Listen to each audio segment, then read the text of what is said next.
En la última cena, el Maestro dijo a sus discípulos: cuando venga el Espíritu Santo que les voy a enviar desde el Padre, el Espíritu de la verdad que procede del Padre, dará testimonio de mí, también de ustedes deben dar testimonio, porque desde el principio estarán conmigo. Les he dicho esas cosas para que superen la prueba. Los van a expulsar de la comunidad judía y llegará el momento en que los maten y pensarán que están ofreciéndole a Dios un sacrificio. Evangelio según San Juan, capítulo 15, versos 26 al capítulo 16, verso 4.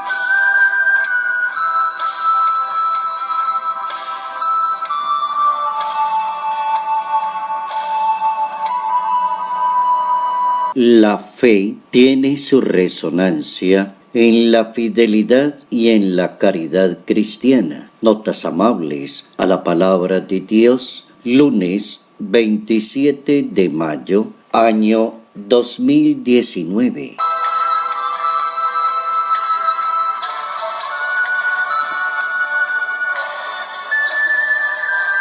La fe como un don y como una gracia de Dios tiene multiplicidad de expresiones en la vida cristiana. Los apóstoles la vivieron así, la fueron experimentando. Les dio seguridad en el campo de la evangelización, les dio seguridad en lo que estaban predicando y anunciando. San Pablo lo expresa en el libro de los Hechos de los Apóstoles, en ese capítulo 16, al partir del verso 10, seguros de que Dios nos llamaba a predicar el Evangelio en Macedonia, nos embarcamos a Tróade, navegamos junto a Samotracia. Esa es la expresión del discípulo del Señor, del apóstol de la fe, del heraldo de la fe, de una persona que sabe trabajar con la fe en una dimensión bastante amplia y le deja al Espíritu de Dios los resultados de la evangelización,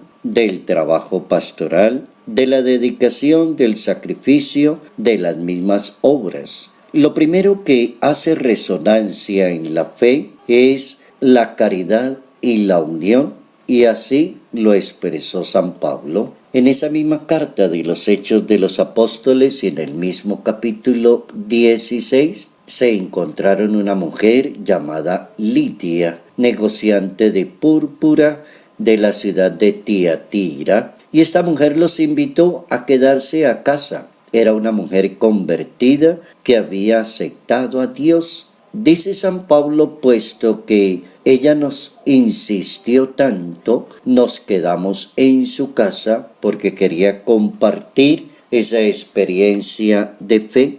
La fe se va moviendo en el campo de la unión y de la caridad cristiana. No existe la posibilidad de hablar de fe mientras no haya caridad, no haya misericordia. No existe la posibilidad de hablar de fe mientras lo que hace la persona no lo sostiene el mismo Dios y no cree en la acción del Espíritu Santo de Dios. El Maestro lo recomienda a sus mismos discípulos. En ese capítulo 15 del Evangelio de San Juan, a partir del verso 26, el Maestro es claro y evidente: les voy a enviar el Espíritu Santo. Y el Espíritu Santo es el que les va a indicar cómo superar las pruebas de la fe. ¿Y cómo se superan las pruebas de la fe? Teniendo conciencia de que anunciar la palabra, denunciar las injusticias, hablar de temas bastante espinosos en una sociedad,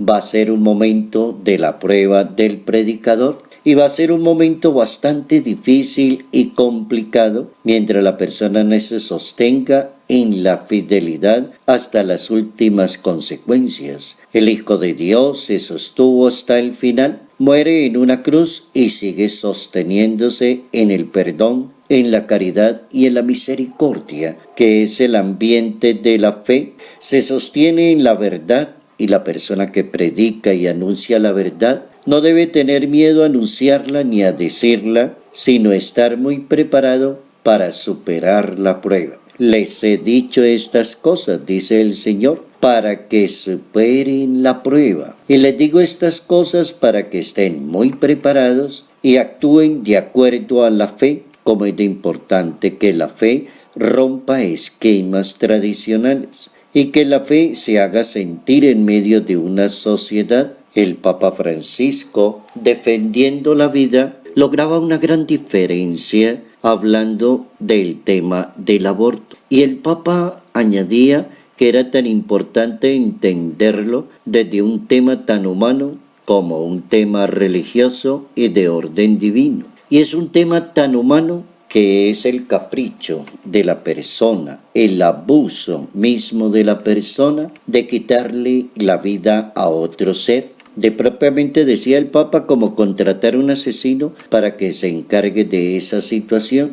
Y es tan divino desde el orden de la gracia, de la vida como un don y una gracia de Dios. Y lo expresa así el Papa ante una comunidad internacional donde hay cantidad de países que han legalizado el aborto y ya se habla de eugenesia, de eutanasia, de distanasia y una buena cantidad de temas que entra la parte religiosa a decir la verdad y a exponerla como es. La verdad no se debe dejar de anunciar. El texto de Juan en ese capítulo 15 hace mucho énfasis: les envío el Espíritu Santo y les recomiendo eso para que puedan superar la prueba. Y superar la prueba es estar listos a enfrentar cualquier situación que se presenta. La fe tiene que trabajar con la caridad, con la fidelidad y superar las pruebas de la misma sociedad.